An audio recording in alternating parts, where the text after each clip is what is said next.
Chapter 27 Frona turned to St. Vincent as the last of the crowd filed out. He clutched her hands spasmodically like a drowning man. "Do believe me, Frona. Promise me." Her face flushed. "You are excited," she said, "or you would not say such things. Not that I blame you," she relented. "I hardly imagine the situation can be anything else but exciting." "Yes, and well I know it," he answered bitterly. "I am acting like a fool, and I can't help it. The strain has been terrible. And as though the horror of Borg's end were not enough, to be considered the murderer and haled up for mob justice. Forgive me, Frona. I am beside myself. Of course, I know that you will believe me." "Then tell me, Gregory." "In the first place, the woman, Bella, lied. She must have been crazed to make that dying statement when I fought as I did for her and Borg. That is the only explanation." "Begin at the beginning," she interrupted. "Remember, I know nothing." He settled himself more comfortably on the stool and rolled a cigarette as he took up the history of the previous night. "It must have been about 1 in the morning when I was awakened by the lighting of the slush lamp. I thought it was Borg, wondering what he was prowling about for, and was on the verge of dropping off to sleep when, though I do not know what prompted me, I opened my eyes. 2 strange men were in the cabin. Both wore masks and fur caps with the flaps pulled down, so that I could see nothing of their faces save the glistening of the eyes through the eye slits. I had no first thought, unless it was that danger threatened. I lay quietly for a second and deliberated. Borg had borrowed my pistol, and I was actually unarmed. My rifle was by the door. I decided to make a rush for it, but no sooner had I struck the floor than one of the men turned on me, at the same time firing his revolver.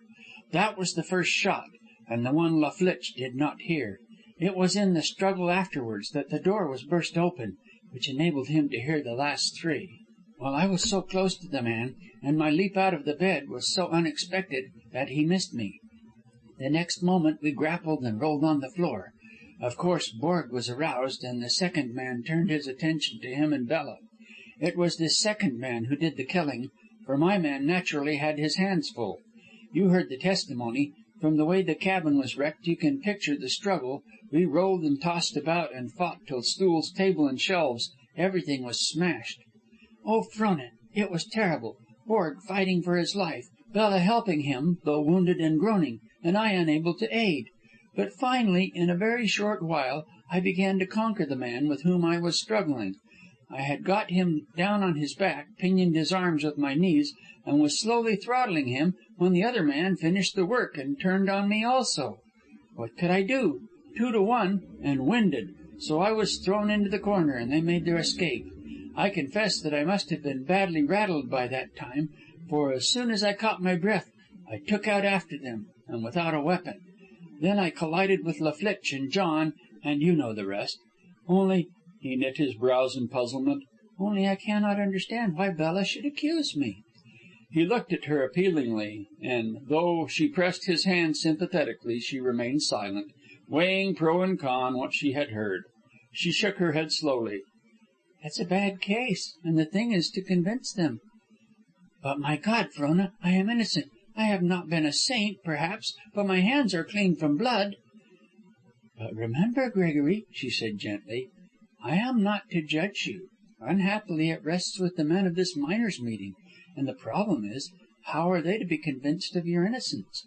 The 2 main points are against you: Bella's dying words and the blood on your sleeve." "The place was areek with blood," St. Vincent cried passionately, springing to his feet. "I tell you, it was areek.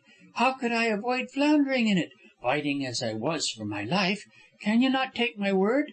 "There, there, Gregory. Sit down. You are truly beside yourself. If your case rested with me, you know you would go free and clean. But these men, you know what mob rule is. How are we to persuade them to let you go? Don't you see? You have no witnesses. A dying woman's words are more sacred than a living man's. Can you show cause for the woman to die with a lie on her lips? Had she any reason to hate you?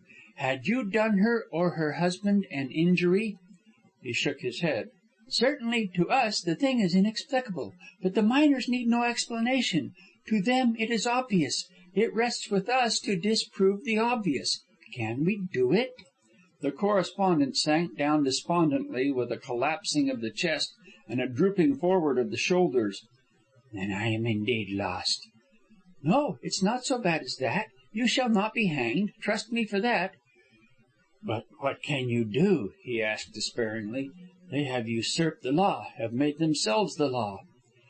"In the first place, the river has broken. That means everything. The governor and the territorial judges may be expected in at any moment with a detachment of police at their backs, and they're certain to stop here. And furthermore, we may be able to do something ourselves.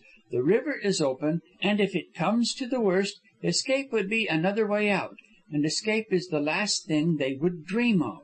"No, no. Impossible. What are you and I against the many?" "But there's my father and Baron Courbertin. 4 determined people, acting together, may perform miracles, Gregory dear. Trust me, it shall come out well." She kissed him and ran her hand through his hair, but the worried look did not depart. Jacob Wells crossed over the back channel long before dark, and with him came Dell, the Baron, and Corliss. While Frona retired to change her clothes in one of the smaller cabins which the masculine owners readily turned over to her, her father saw to the welfare of the mail carrier.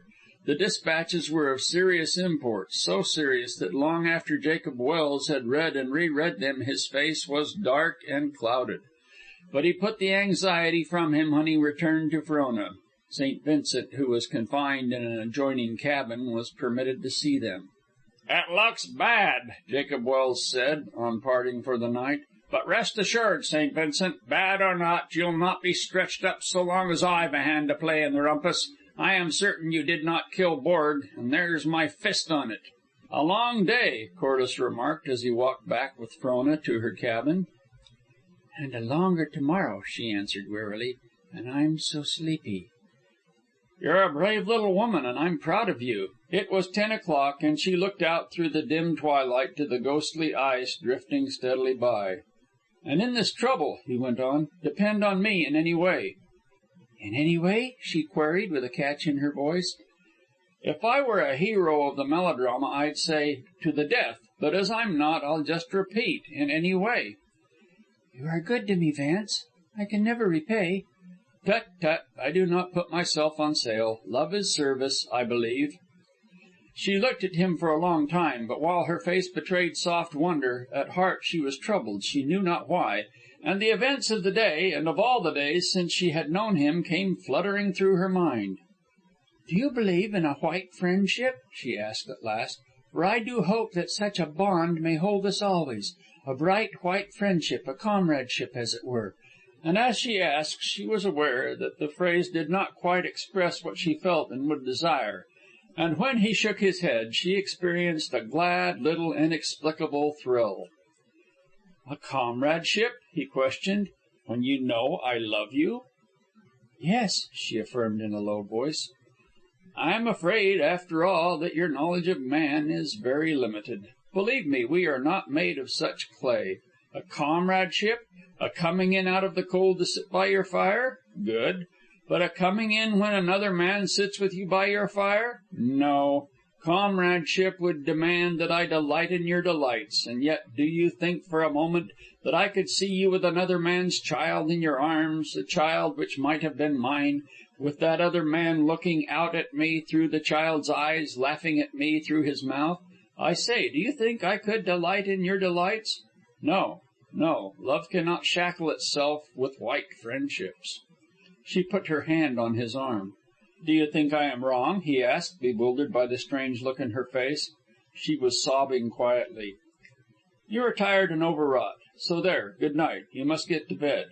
"No, don't go. Not yet." And she arrested him. No, no. I am foolish. As you say, I am tired. But listen, Vance. There is much to be done. We must plan tomorrow's work. Come inside. Father and Baron Courbertin are together, and if the worst comes, we 4 must do big things." "Spectacular," Jacob Wells commented when Frona had briefly outlined the course of action and assigned them their parts. "But its very unexpectedness ought to carry it through." "A coup d'etat," was the Baron's verdict. "Magnificent. Ah, I feel warm all over at the thought. "Hands up!" I cry, thus, and very fierce. "And if they do not hold up their hands?" he appealed to Jacob Wells. "Then shoot. Never bluff when you're behind a gun, Courbertin. It's held by good authorities to be unhealthy." "And you are to take charge of La Bijou, Vance," Frona said. "Father thinks there will be little ice to morrow, if it doesn't jam to night. All you've to do is to have the canoe by the bank just before the door. Of course, you won't know what is happening until St. Vincent comes running. Then in with him, and away you go, Dawson. So I'll say good night and good bye now, for I may not have the opportunity in the morning."